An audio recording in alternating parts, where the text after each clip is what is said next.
Immersive learning. What is immersive learning? Immersive learning experiences have redefined how students learn in the classroom. Virtual reality, augmented reality, and mixed reality bring the world of imagination and exploration into the classroom. Places and things that were once impossible to visit are now at the fingertips of students in the classroom. Let's take a look at 3 different activities where virtual learning can be applied. The first one, explore virtual biomes. This can be found on Arizona State University's website, Ask a Biologist, where students are able to research and discover biomes of their choice all around the world. The second activity has students searching for planets. Using Google Sky Map, students can virtually look for planets around the sky by holding up their cameras and looking around. The third activity, using a map, we use the website Quiver here that allows students to draw a picture on paper and using a camera app, display that image in a 3D setting using augmented reality. A checklist for immersive learning is beneficial for the designer of a course because it keeps the designer focused and on task. When creating an immersive learning experience, here are the main points to consider. Who is the audience and what does the audience already know?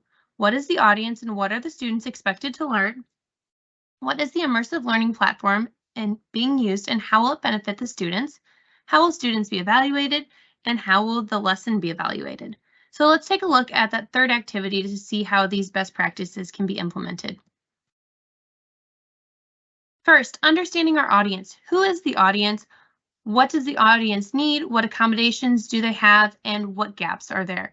As you can see, my students have access to laptops. They are familiar with them. They use them at home. They do not have prior knowledge about QR codes. So prior to this lesson, I would show them how to scan QR codes with a phone, and they'll be accommodated throughout the lesson by being allowed to work with a partner to be able to problem solve. And there will also be 2 teachers walking around the classroom to monitor student progress and assist where needed. The second item is our general information. What is our lesson? What are we wanting the students to know? And how are the students going to be engaged?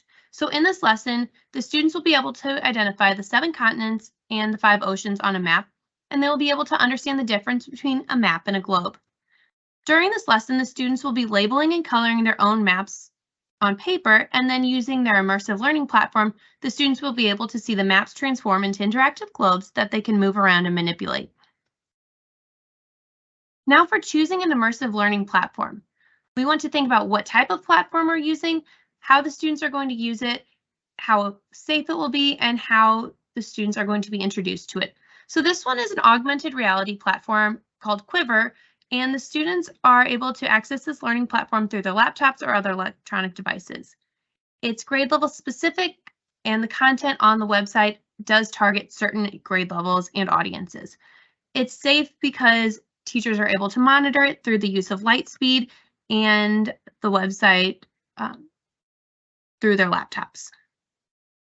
And the students have prior knowledge to this because it will be introduced in our second unit of social studies, where students begin to learn about the world around them. So this will be the second day of the lesson, and the students will learn prior to this activity about the planets and the features of our planet.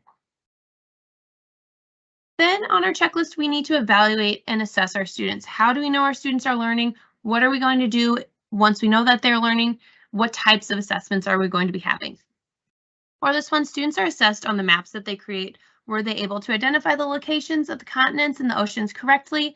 And this was informal because I want to be able to see, do the students understand the planet and understand the continents and the oceans here?